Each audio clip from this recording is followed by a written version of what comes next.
Umkhwepha uqhudelana nami ngokuthi ubani ongafaka ukuqala uma ungakhetha ukunethezeka kweyami intamo. Ngavele ngadonsa intambo. Kungcono kakhulu ukuzihenga kunokubindwa umkhwepha. Khetha. Isikhali unganqoba ngaso nasezitheni, ngikhetha le esesithebeni.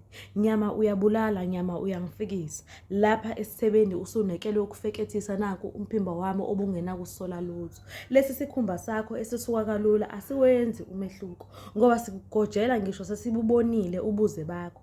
Abeza emva kwakho basuke sebethelekela ukuzodudula.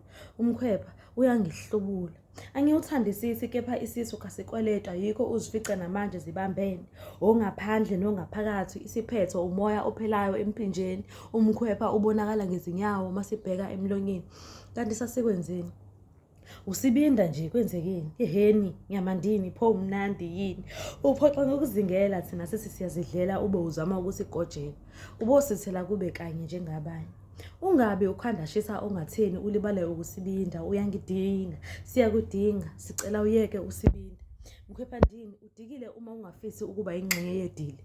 Ukuzisakaza phansi nje kukodwa uyonqoba ngoba safundiswa ukuthi uma isibuya phansi ayibe isadleka futhi ikona esihlezi sikusindela ukuthi senze okusaphutha sikudedele.